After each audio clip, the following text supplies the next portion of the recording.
नमस्कार, स्वागत है आपका। तो पिछले तमाम वीडियो में हमने आपको जनन संबंधी विषयों पर चर्चा किया, उसके संदर्भ में जो जानकारी हमने प्राप्त किया था, उसे आपको दिया। आज हम क्लास 11 के चैप्टर 16 से जो पैराग्राफ लेके आए हैं, वो है मानव का संतुलित आहार।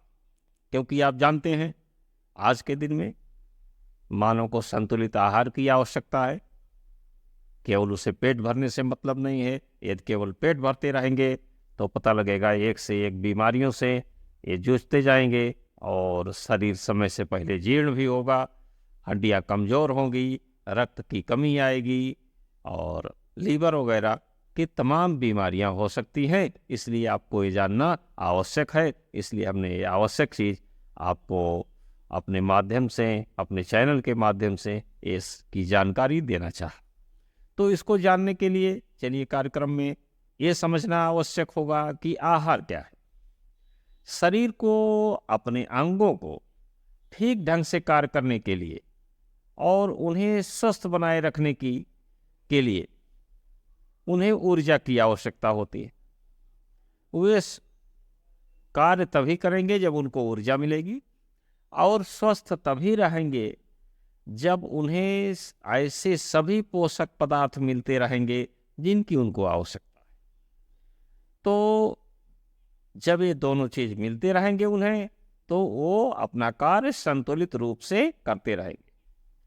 संतुलित पोषक आहार कहाँ से मिलेगा? इसको जानने के लिए ये जानना पड़ेगा कि ये सारी चीजें हमें भोजन के जो है अलग अलग प्रकार के खाने पीने वाली सामग्री से प्राप्त होता है। और खाने पीने वाली चीज़ें जब मनुष्य की आंत में जाती हैं, वहाँ पर पाचन क्रिया होती है।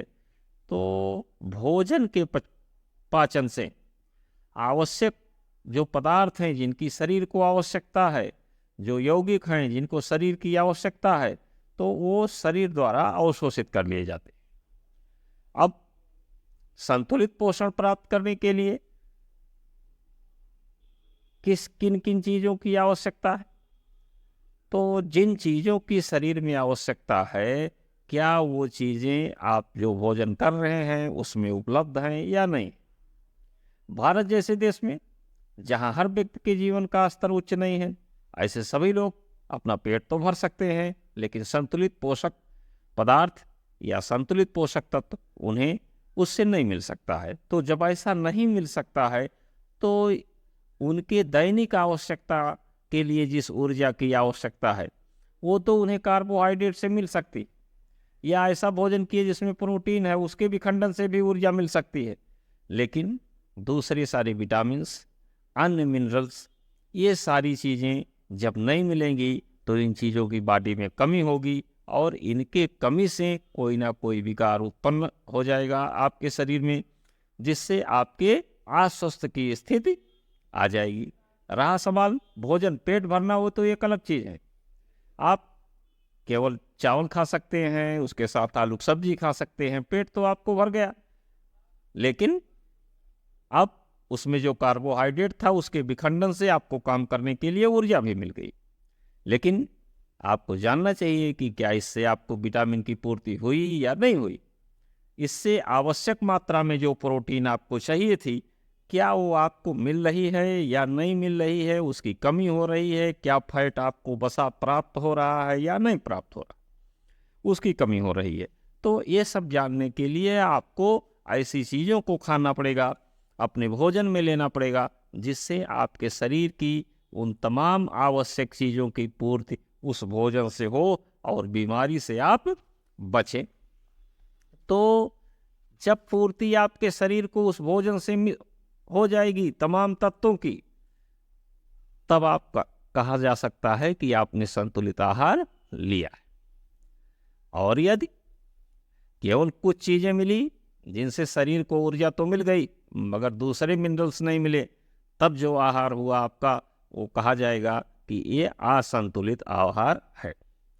तो स्वस्थ आहार के लिए आपको बढ़िया भोजन करना पड़ेगा जिसमें हर चीज़ मिले, और ऊर्जा खर्च करने के लिए ऊर्जा के आमद की आवश्यकता होती है कि शरीर में ऊर्जा आएगी तभी इसकी खपत हो सकती है।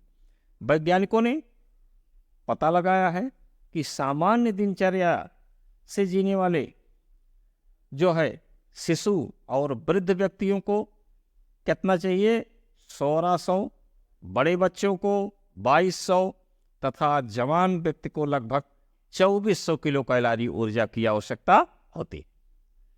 और शारीरिक श्रम करने वाले व्यक्ति जो मेहनत का कार्य करते हैं तो उस काम करने की जो उनके सीमा है उसके अनुसार थोड़ा सा और अधिक ऊर्जा की आवश्यकता होती।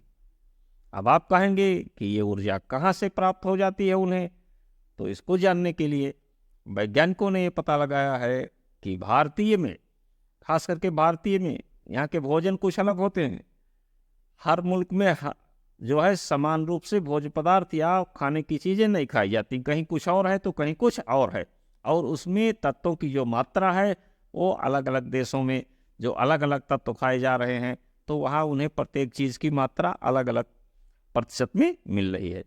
तो भारतीय में दैनिक आवश्यकता की जो ऊर्जा है इसमें लगभग 50 से 60% जो ऊर्जा है ये इसकी पूर्ति कार्बोहाइड्रेट के द्वारा होती है, कार्बोहाइड्रेट के विखंडन से, और 25 से 30% ऊर्जा की आपूर्ति शरीर में आपके ये होती है वसा के विखंडन से, और 15% के आसपास जो ऊर्जा मिलती है आपके शरीर को ये मिलती है जो है प्रोटीन के विखंडन से।